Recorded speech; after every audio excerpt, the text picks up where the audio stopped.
Assalamualaikum warahmatullahi wabarakatuh. Alhamdulillahirabbil alamin wa bihi nasta'in ala umuri dunya waddin wassalatu wassalamu ala sayyidina Muhammadin wa ala alihi wa ashabihi ajmain amma ba'du. Malam ini kita kembali kumpul dalam kegiatan rutin bulanan kita pengajian dan arisan teman-teman LPM Gunung Panjang. Walaupun mungkin tidak semua hadir karena faktor cuaca dan ada yang sakit juga. Itu tausiah dari Pak Ustadz Saprudin, Ustadz andalan kita di LPM. Oke, demikian dari saya. Terima kasih. Saya akhiri. Wassalamualaikum warahmatullahi wabarakatuh. Bismillahirrahmanirrahim. Assalamualaikum warahmatullahi wabarakatuh. Alhamdulillahillazi subhanaka la ilma lana illa ma 'allamtana innaka antal alimul hakim. Rabbis shrah li sadri wa yassir li amri wahlul 'uqdatam min lisani yafqahu qawli. Asyhadu an la ilaha illallah wahdahu la syarikalah wa asyhadu anna Muhammadan abduhu wa rasuluh. Allahumma shalli wa sallim wa barik ala sayyidina Muhammad wa ala alihi washabihi wa barik wasallim ajma'in amma ba'du. Yang terhormat Ketua LPM, Pak Waka 1, Waka 2, Bendahara, Koordinator, serta seluruh anggota, wabil khusus Sahibul Hajat yang punya ini ya, tempatan tuan rumah Mas Ansar ya, alhamdulillah. Yang Ansar ini orangnya tidak banyak bicara dia, tapi action. Baik, kita bersyukur kepada Allah malam hari ini ya, diguyur hujan.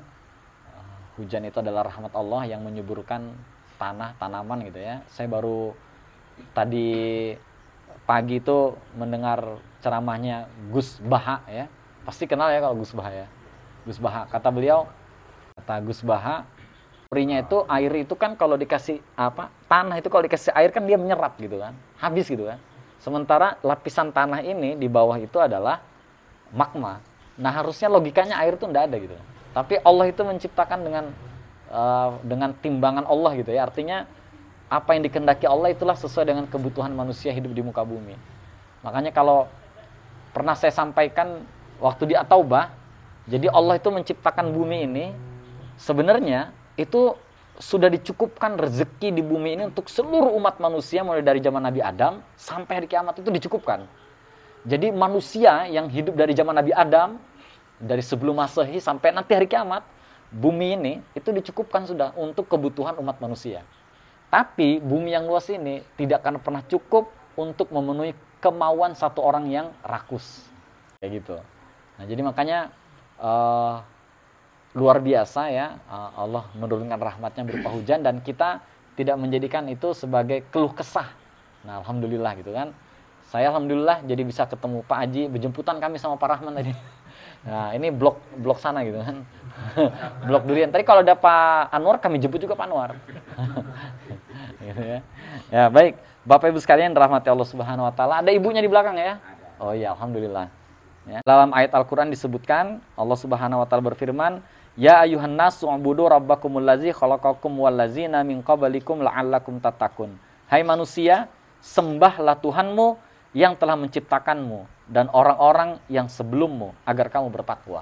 Jadi ada banyak sekali ayat-ayat Al-Quran itu yang mengingatkan kepada manusia untuk sembahlah Tuhanmu, sembahlah Tuhanmu. Di sini ada dua penekanannya. Yang pertama, ya, Allah mengingatkan kepada kita bahwa kita itu seorang hamba yang harus menyembah. Ya, kecuali seorang, kalau dalam konsep Islam itu, kalau kita manusia diciptakan, maka selamanya jadi hamba, selamanya jadi manusia. Tidak mungkin kita naik jenjang, naik tingkat jadi khalik, jadi pencipta. Itu tidak mungkin. Ya. Jadi kalau kita diciptakan jadi hamba, ya jadi diciptakan sampai mati, status kita sebagai hamba. Tidak mungkin kita naik jadi khalik, jadi pencipta. Ya, tidak mungkin. Ya. Nah, jadi di ayat Al-Quran tadi dijelaskan bahwa banyak ayat-ayat yang mengutip tentang perintah menyembah Allah. Yang pertama, saya sebutkan bahwa di situ disebutkan menginginkan, Allah itu menginginkan kita itu menyadari bahwa kita seorang hamba. Maka kita menyembah yang maha pencipta. Nah, segitu ya. Kemudian yang kedua, Allah menegaskan bahwa yang kita sembah itu, yang harus disembah dan yang berhak mendapatkan sesembahan itu, tiada ilah, tiada Tuhan kecuali Allah. La ilaha illallah. Tidak ada Tuhan yang berhak disembahi kecuali Allah. Tidak ada Tuhan yang berhak diibadahi kecuali Allah. Nah, di kultum singkat ini kan kultum ya, bukan pengajian ya. Kultum singkat ini ya, pernah Imam Abu Hanifah ya, mudah-mudahan tidak salah ya, Imam Abu Hanifah ini peletak mazhab ya. Ada Imam Hanafi atau Abu Hanifah, Imam Maliki, kemudian Imam Syafi'i, baru yang terakhir Imam Ahmad bin Hambal atau Imam Hambali. Nah, Imam Abu Hanifah ini, beliau ini tinggal di lingkungan yang memang mengedepankan pemikiran. Jadi beliau pernah didebat untuk membuktikan Allah itu ada. Apa buktinya kalau Allah itu ada? Buktikan secara nyata. Gitu kan? Ditentukanlah waktunya, tempatnya. Begitu sudah waktunya, misalnya malam hari begini, waktu itu pagi hari gitu ya. Ditunggu-tunggu, tidak datang Imam Abu Hanifah. Ditunggu-tunggu, tidak datang. Maka orang-orang, kalau kita nyebutnya sekarang tuh liberal lah ya, tidak mengakui adanya Tuhan lah. Maka dia berkata, kalian lihat. Imam Abu Hanifah tidak datang ke tempat ini karena dia tidak mampu membuktikan bahwa Tuhan yang kalian sembah itu betul-betul ada. Ditunggu-tunggu, tiba-tiba Imam Abu Hanifah ini datang ya dengan santainya, terus duduk dia. Kemudian ditanya, wahai Imam Abu Hanifah, apa yang menyebabkan kau datang terlambat? Nah, ditanya sama yang mau mendebat tadi. Ya. Kata beliau, aku mau ke sini, tapi karena rumahku ini harus menyeberang sungai. Nah, misalnya kayak Gunung Tabur sama Tanjung gitu ya. Kutunggu-tunggu tidak ada ya kapal atau perahu yang lewat.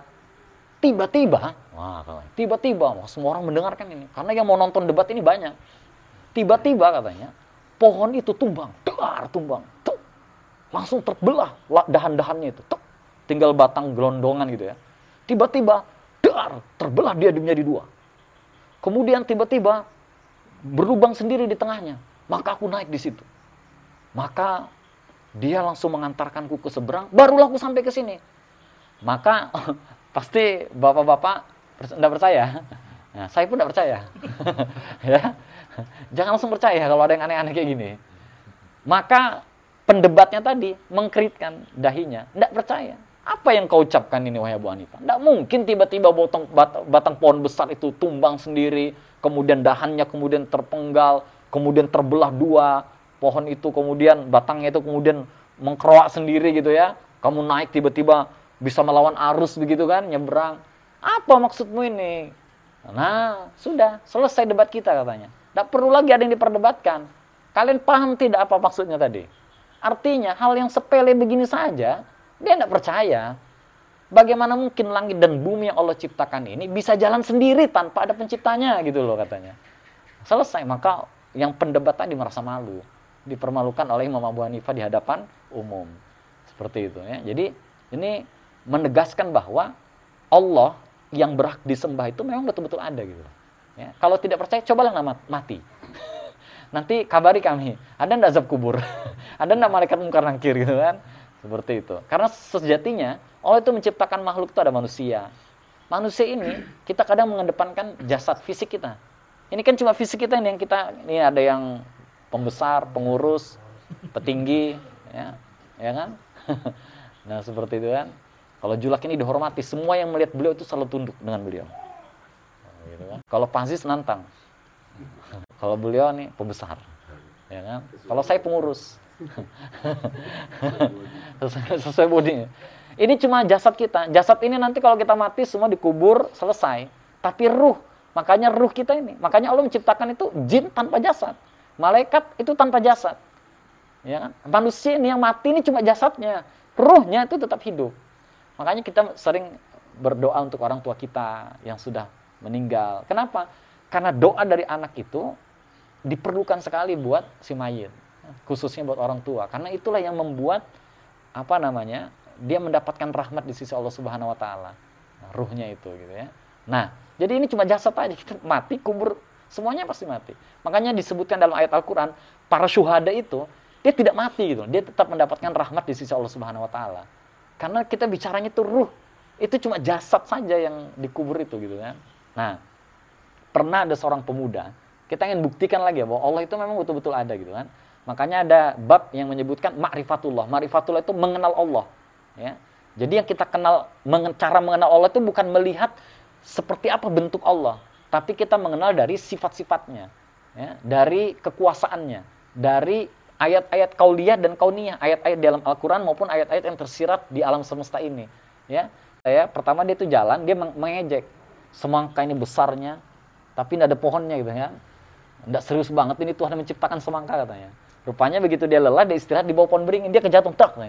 Baru dia mikir, kalau semangka segede itu, pohon beringin yang begini gedenya bagaimana buahnya kalau dibandingkan gitu ya. Kalau aku kejatuhan mati sudah aku katanya. Ya itu maha keadilan Allah itu gitu ya. Itu keadilan Allah dalam penciptaannya.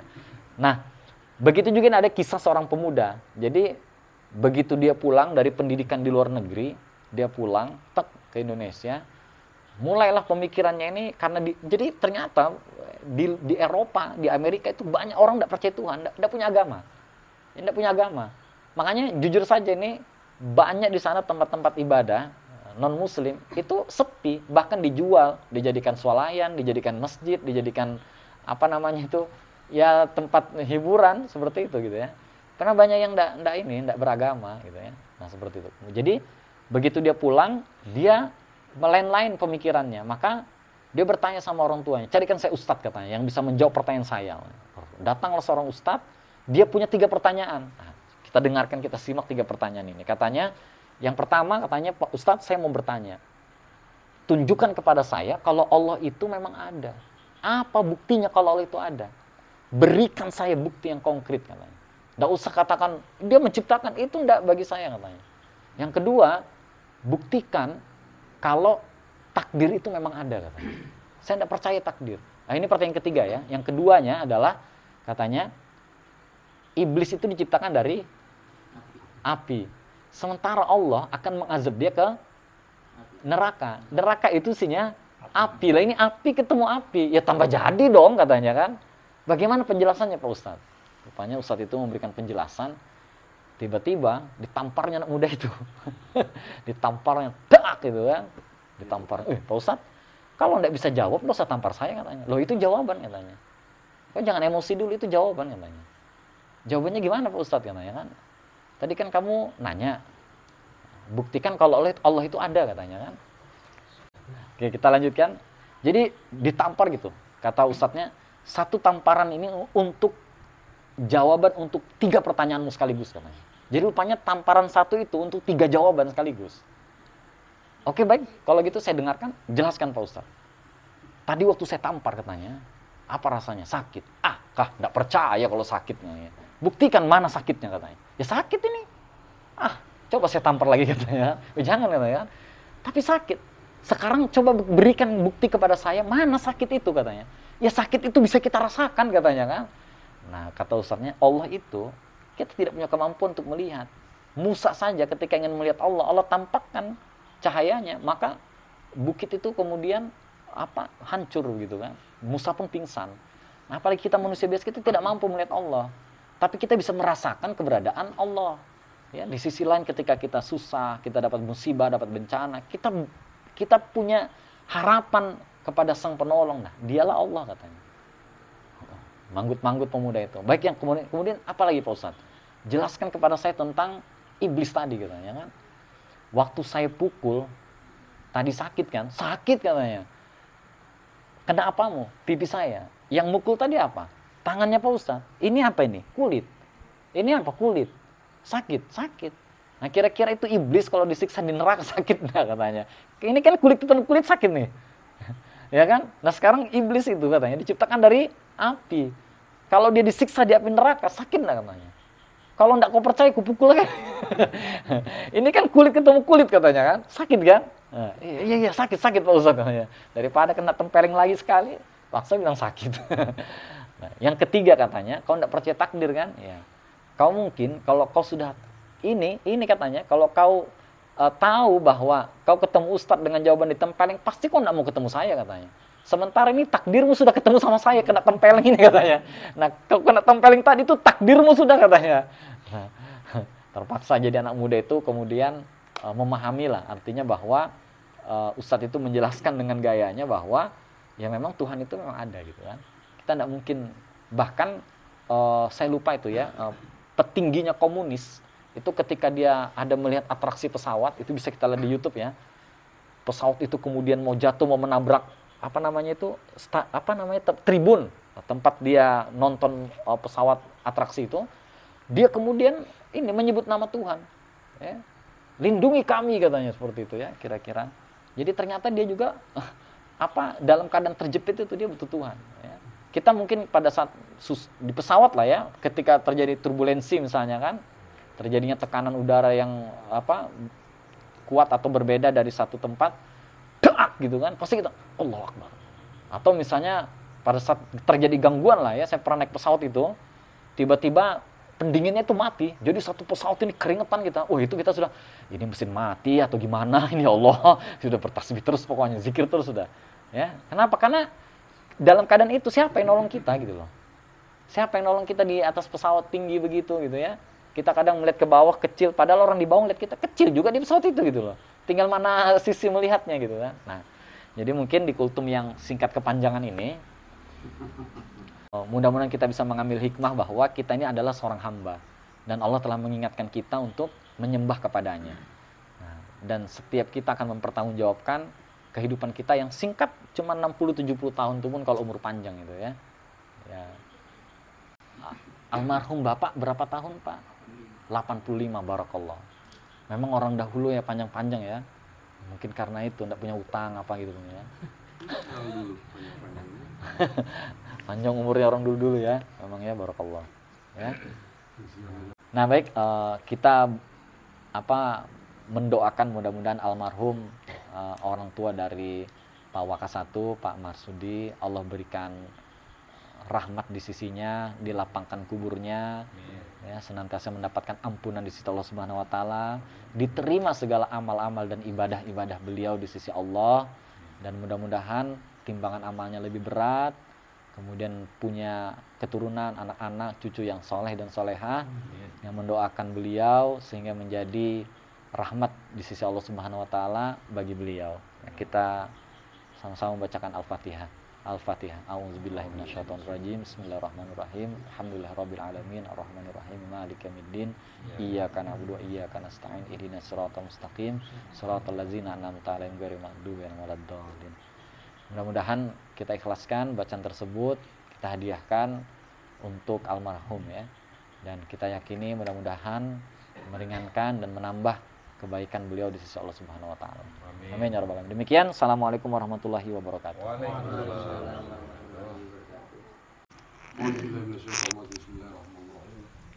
Alhamdulillahirabbil alamin, wassalatu wassalamu ala asyrafil mursalin sayyidina wa maulana Muhammadin wa ala alihi washabbihi ajmain. Allahumma shalli wa sallim wa barik ala sayyidina Muhammadin fil awwalin wal akhirin. Wassallallahu wa sallim wa barik ala sayyidina Muhammadin fin nabiyyin wal mursalin. Wassallallahu wa sallim wa barik ala sayyidina Muhammadin fil malaa'il ala ila yaumiddin. Allahumma ighfir lana dhunubana wa liwalidayna warhamhuma kama rabbayana shaghira wa li jaddina wa li jaddatina wa li ustazina wa li muallimina wa li jami'il muslimina wal muslimat wal mu'minina wal mu'minat wa ighfir warham wa anta khairur rahimin. La haula wa la quwwata illa billahil aliyyil azim. La ilaha illa anta subhanaka inni kuntu minaz zalimin. اللهم اجعل ديننا دين النبي محمد صلى الله عليه وسلم وإسلامنا إسلام المسلمين وإيماننا إيمان المؤمنين وصلاتنا صلاة الخاشعين وقيامنا قيام القائفين وركوعنا ركوع المتضرعين وسجودنا سجود المتضرعين وأعمالنا أعمال الصالحين ونيتنا نيات المخلصين وذنوبنا ذنوب المستغفرين وحياتنا حياة العلماء وموتنا بموت الشهداء وانصرنا يوم القيامة في زمرة الأولياء وادخلنا الجنة مع الأنبياء عليه والصلاة والسلام. اللهم إنا نسألك السلامة في ديننا وعافية في جسدنا وزيادة في علمنا وبركة في رزقنا وتوبة قبل الموت ورحمة عند الموت. اللهم حين علينا بسكرات الموت والنجاة من النار وعافية عند الحساب. اللهم أرنا الحق حقا وارزقنا اتباعه وأرنا الباطل باطلا وارزقنا اجتنابه. اللهم اجعل هذا جمعا مرحوما وتفرقنا من بعده تفارقا معصوما. اللهم اجعل هذا جمعا مشكورا وتفرقنا من بعده تفارقا مشكورا. ربنا هب لنا من أزواجنا وذرياتنا قرة أعين واجعلنا للمتقين إماما. ربنا ظلمنا أنفسنا وإن لم تغفر لنا وترحمنا لنكونن من الخاسرين. ربنا آتنا في الدنيا حسنة وفي الآخرة حسنة وقنا عذاب النار. وصلى الله على سيدنا محمد وعلى آله وصحبه أجمعين. سبحان ربك رب العزة عما يصفون وسلام على المرسلين والحمد لله رب العالمين. تقبل الله منكم.